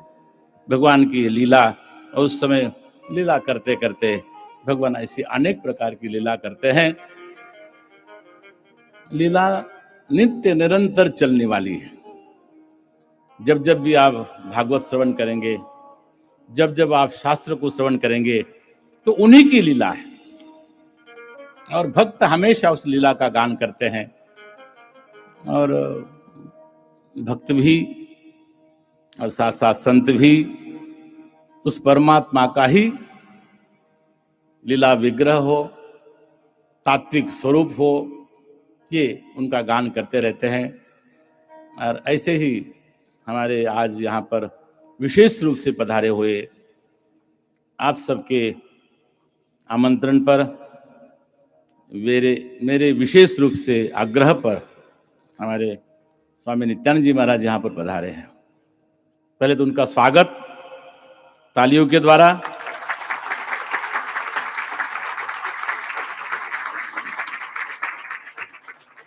और जिनके कथन से हमारे जितने वेदज्ञ भूदेव हैं, बटुक हैं, जिनके आश्रम में रह करके वेद अध्ययन करते हैं, शास्त्र का अध्ययन करते हैं, और साथ साथ में संस्कृत भाषा का अध्ययन करते हैं। स्वामी जी ने बहुत से विद्यार्थियों को अपने आश्रम अमेरिका भी ले गए। बहुत से विद्यार्थी पढ़ करके आचार्य बने, और यहाँ पर भी आए हैं विद्यार्थी। उन्हीं के द्वारा यहाँ पर आप लोग पूजन कराते हैं। ऐसे हमारे परम श्रद्धेय, हमारे परम मित्र स्वामी नित्यानंद सरस्वती जी महाराज यहाँ पर पधारे हैं, तो अपना आशीर्वचन, अपने 2 शब्द आप सबको कहेंगे। उसके बाद में संकीर्तन करते हुए आज के कथा को विराम देंगे प्रातः काल के। सायंकाल फिर अनेक प्रसंग हम लोग श्रवण करेंगे। अब महाराज जी से मैं प्रार्थना करता हूँ कि आप 2 शब्द कहें। ओम सहनावतु सहनौ भुनक्तु सह वीर्यं करवावहै तेजस्विनावधीतमस्तु मा विद्विषावहै। ओम शांति शांति शांति। परम पूज्य महाराज श्री का सर्वप्रथम अभिनंदन एवं प्रणाम करता हूँ। जैसे उन्होंने कहा कि उन्हीं की विशेष आग्रह से आज प्रातःकाल की इस सभा में उपस्थिति, और अंदर प्रवेश करते ही ऐसा लगा कि कहीं कोई दिव्य स्थान में आए। छठा दिन भी है, और मुंबई में ऐसा स्पंदन का अनुभव करे तो मैं मानता हूँ कि बहुत अच्छी बात है, क्योंकि माया नगरी के नाम से जानी जाती है। और जैसे महाराज श्री ने कहा कि हम संसार में रहते रहते कभी कभी भगवान को ही भूल जाते हैं, परंतु शायद प्रेमपुरी महाराज ने कितने वर्ष पूर्व यह सोचा होगा कि डाउनटाउन मुंबई में होगी। डाउनटाउन मुंबई बोलेंगे नहीं, अमेरिका में तो डाउनटाउन बोलेंगे, यहाँ भी ये यहाँ प्रसिद्ध नहीं है, लेकिन यूएस शब्द है बराबर ने। એટલે जहाँ इतना धन इत्यादि सब कुछ है, वहाँ प्रभु का एक सत्संग, परमात्मा का सत्संग होते रहे, और इतना सारा वेदांत की यहाँ चर्चा, स्वाध्याय, और महाराज जी जब हम अभी मिले थे अमेरिका में, तो मैंने कहा महाराज जी कथा आप ही करोगे इस वर्ष? बोले हाँ, इन लोग सबका बहुत आग्रह है कि अब बहुत सारे लोगों ने अपनी पोथी भी बुकिंग कराई है, तो 75, तो बोले मैं ही जाऊंगा, मैं ही कथा करूंगा। तो बड़े प्रसन्नता की बात है। और जब आप सब नृत्य कर रहे थे तो कईयों से बहुत बार कहता हूँ कि ये हमारा भारतीय परंपरा की पार्टी है। मैंने कहा आज हमने आधुनिकता के नाम पे भगवान को भी हटा दिया, संतों को भी हटा दिया, भूदेव पूजा इत्यादि को भी हटा दिया, और हमारे आध्यात्मिक जो मित्र हैं उनको भी हमने अलग कर दिया, और हम केवल पार्टी ही करते हैं। उस पार्टी में वास्तव में कोई तथ्य नहीं, कोई रहस्य नहीं, कोई हमारे उद्धार की चर्चा या बात नहीं आती। तो यहाँ आप देखो सुबह पूजा होती है, महाराज जी आते हैं, कथा होती है, कथा के बीच में थोड़ा भजन संगीत नृत्य इत्यादि सब होता है। प्रसाद तो अपने यहाँ होता ही है, बिना प्रसाद का काम होता नहीं है। तो मैं मानता हूं कि पूर्व काल में हमारे ऋषि मुनियों ने, संतों ने इस विचार से कथा पूजा इत्यादि सब का आयोजन किया कि व्यक्ति जब जब कहीं जीवन में उसका उदास हो जाता है मन, तो ऐसे कथा में हम आ जाते हैं।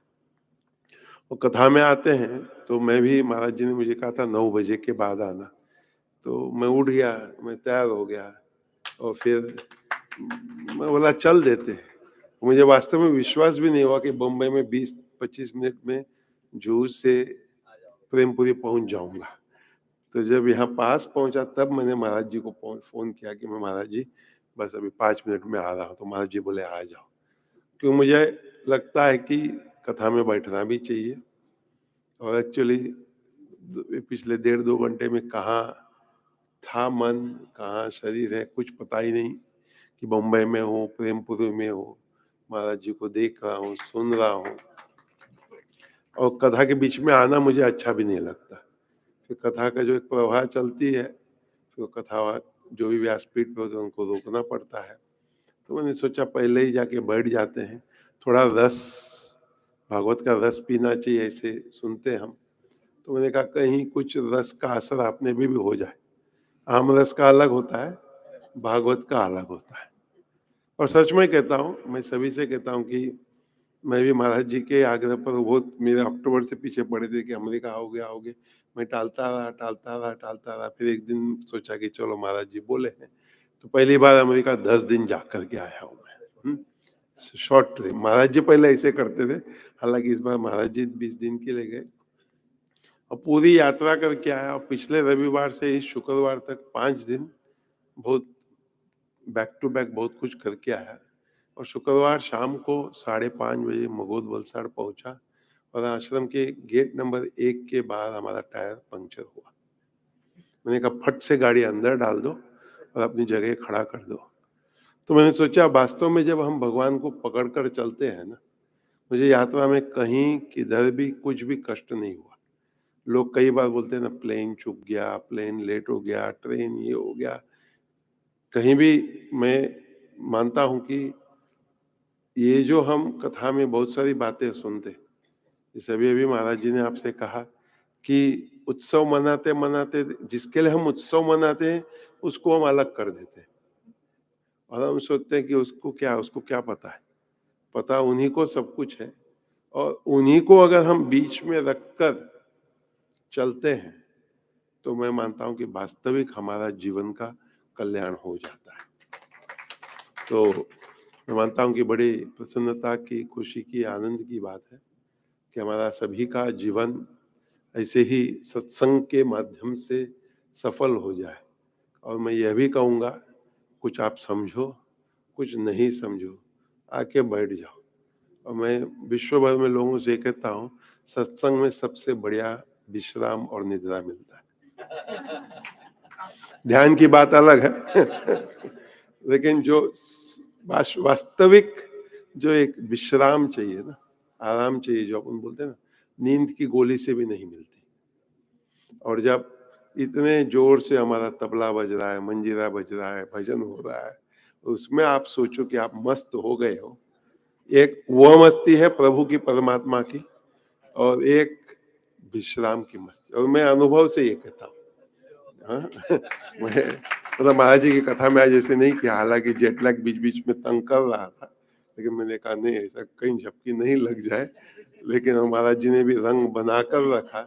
लेकिन मैं वास्तविक अनुभव से कहता हूँ, जब धुन होता है ना, धीमे से धुन होता है, या तबला हारमोनियम कुछ नहीं होता, यानी तबला मंजीरा नहीं होता है ना, तो वास्तविक जैसे हमारे यहाँ जब वेद पाठ चलता है और जब हम लोग एक स्वर से वेद पाठ गाते हैं, एक वास्तविक मन स्थिर हो जाता है, और उस स्थिरता में जो एक शांति और आनंद का अनुभव होता है, इसके लिए मैंने सोचा कि महाराज जी के सानिध्य में 2 घंटा बैठूंगा तो ये जो भी यात्रा की थकान है वो भी दूर हो जाएगी, और मन को कुछ ज्ञान भी प्राप्त होगा, कुछ 2 शब्द अपने अंतर में आ जाएंगे। और एक कथा कल ही हमारे सत्संग में ने सुनाई, तो बहुत सरल एक कथा, अगर आप उसको सुनो, समझो, याद करो। मुझे जब सत्स्वरूपानंद जी ने माला पहना है, मुझे बोला उतारना मत, कथा समाप्त होने का पहन कर रखना। तो इस फूल के ही कथा को लेकर चलता हूँ कि कहीं पढ़ा मैंने कि भाग्य उदय का जो श्लोक आता है कि बहुजन्म समर्चित है ना, उसी श्लोक को लेकर किसी ने कथा सुनाई है कि पुष्प बहुत होते हैं, एक पेड़ पर बहुत सारे पुष्प होते हैं, वो पुष्प खिल भी जाते हैं, परंतु अगर उचित समय पर माली, पुजारी, संत कोई आकर उस पुष्प को तोड़कर ले जाए और भगवान को समर्पण करे, तो वो पुष्प का जीवन सफल हो जाता है, लाभान्वित हो जाता है। लेकिन ऐसा कोई पुष्प हो जिसको माली उस समय न हो, पुजारी न हो, महापुरुष न हो, जो समय पर उसको उठाकर ले जाए, तो पुष्प हो तो जाता है, खिल भी जाता है, लेकिन वो पुष्प वैसे ही गिर जाता है। तो हमारा जीवन, महापुरुषों ने हमको अच्छे समय पर पकड़ लिया। महाराज जी ने आपको अभी पुतना का, चनावत का कथा सुनाई, तो मैं मानता हूँ हमको पकड़ लिया है। तो अभी हमको वो तो छोड़ेंगे नहीं, हम भी ना छोड़ें, इसका भी हमको ध्यान रखना पड़ता है। कभी कभी अपना मन को ऐसा लगता है कि महाराज जी ने मुझे सबके सामने क्यों डांटा, महाराज जी ने क्यों मुझे वो बात अकेले में नहीं बताई। लेकिन कभी कभी ऐसा घटनाएं घट जाती है, हमारा कुछ कर्म होता है, वो कर्म कटना होता है, काटना होता है, जैसे भी आप समझो। तो उस समय यदि हम दंडवत प्रणाम करके, समर्पित हो करके, जिस माली ने, जिस महापुरुष ने हमको पकड़ा है, ये मुझे तार देंगे। क्योंकि आप लोग सब महाराज जी के साथ मैं देखता हूँ, बातें करते हो, हमने उनको पकड़ा है लेकिन वास्तव में महाराज जी ने भी पकड़ा है ना, कि उन्होंने भी बात कही कि नहीं, मैं जाऊंगा, मैं कथा करूंगा। और ये भी सोच, जो हमारे ये भूदेव विद्यार्थी सब आते हैं यहाँ, ये भी महाराज जी की प्रेरणा है। मुझे लगता है 5वां, 6वां, 7वां साल, 5वां साल, और हमारे बच्चों को भी एक लग गई है कि प्रेमपुरी तो जाना है, बहुत सुना है।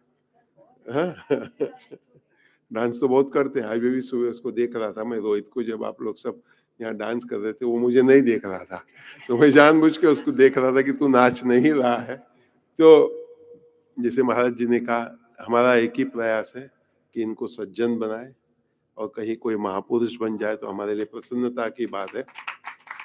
तो मैं इन सबसे कहता हूँ कि कोई जो भी प्रारब्ध होगा वो प्रारब्ध है, लेकिन स्वामी जी के सानिध्य में और ऐसे महापुरुषों के सानिध्य में रहेंगे तो मैं मानता हूँ कि वास्तव में हमारा तो जीवन हम पार ही हो जाएगा।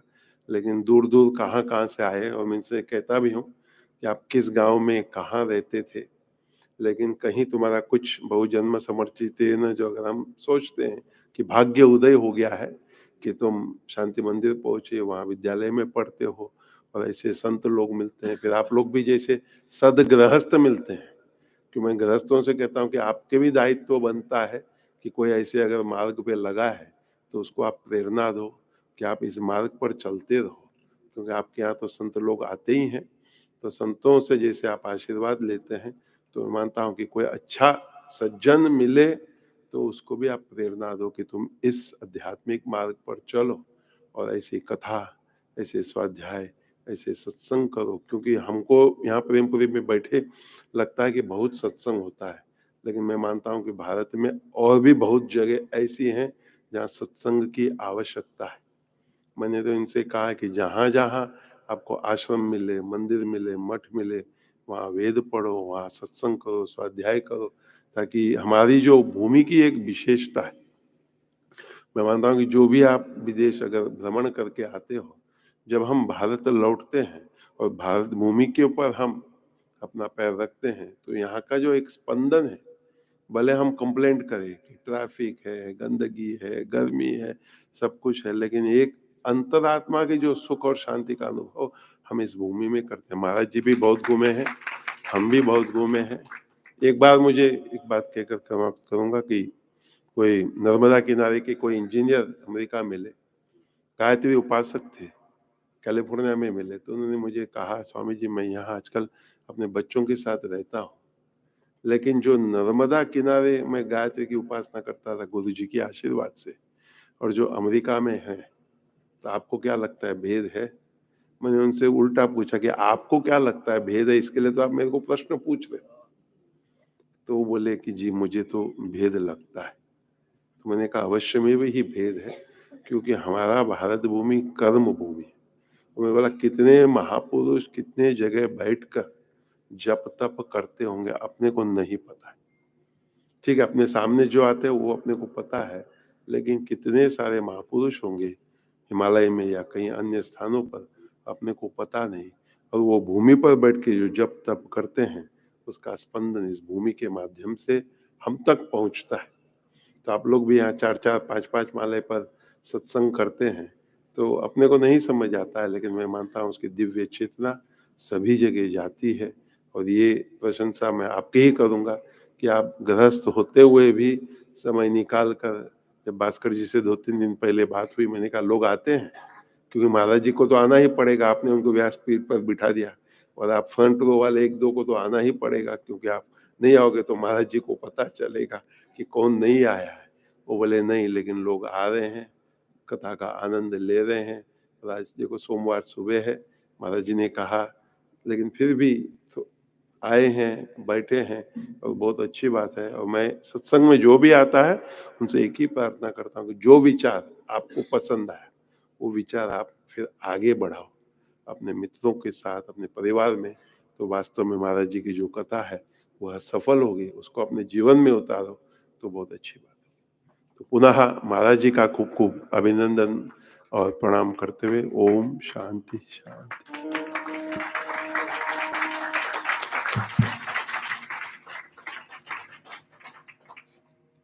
संत अनायासी आशीर्वाद अनुग्रह करते हैं, विशेष रूप से कुछ कहना नहीं पड़ता है। तो महाराज जी प्रेमपुरी आश्रम में इस अवसर पर पधारे। हमारे प्रधानमंत्री नरेंद्र भाई मोदी जी ने भी विशेष रूप से इस भारत के लिए ये अमृत पर्व कहा है, स्वतंत्रता का अमृत महोत्सव। अनेक महोत्सव हैं, इस अवसर पर हम लोग सचमुच अमृत का ही पान कर रहे हैं।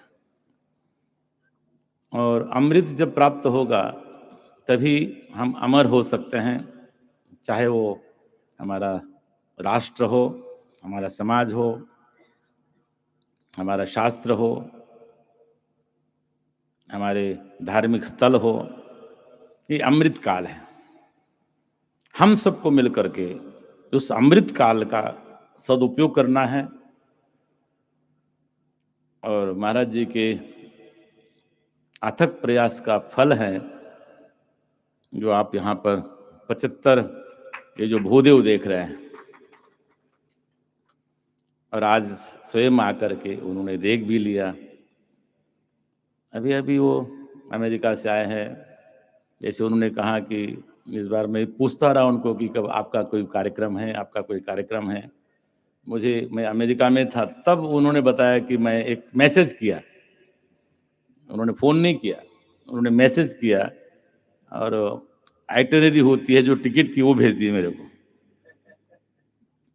फिर मैंने भी वैसा ही कार्यक्रम किया, हम लोग एक रात साथ में रहे और फिर उनसे कहा कि वहाँ पर, और आपको सच बताऊं, मैंने कहा कि मैं अमेरिका से आऊँगा, थका रहूँगा, जिसको जेट लैग बोलते हैं वो रहेगा, वो कथा कैसे कर पाऊँगा। तो मैंने जो पूर्व के कथाकार थे जिनको मैंने कहा था, उनको भी मैंने बहुत आग्रह किया कि महाराज आप आओ, परंतु संयोग ऐसा नहीं बना कि वो आ सके, और आपका प्रेम मुझे यहाँ पर खींच लाया। हमारे जो ट्रस्टी है उनका विशेष आग्रह हमेशा रहा कि नहीं, आपको ही करना है, ठीक है। और ऐसे अवसर पर भगवान का कल प्रागट्य हुआ, आज महाराज जी यहाँ पर आए हैं और हमारे हृदय में उस परमात्मा का सदा वास रहे। इसी के साथ में आज हम अपने इस सत्र की यहाँ पर आज समापन करते हैं। पूर्व का सत्र सायंकाल पुनः हम लोग 5 बजे यहाँ पर आएंगे और फिर सायंकाल का सत्र गोवर्धन पूजा हम लोग यहाँ पर मनाएंगे। तो भजन के साथ में आज यहाँ का विराम। संतन के संग लाग रे, संतन के संग लाग रे, तेरी अच्छी बनी। संतन के संग लाग रे, तेरी अच्छी बने। अच्छी रे बनेगी तोरी अच्छी बनेगी, अच्छी रे बनेगी तोरी अच्छी बनेगी। संतन के संग लाग रे, अच्छी बनेगी, अच्छी बनेगी।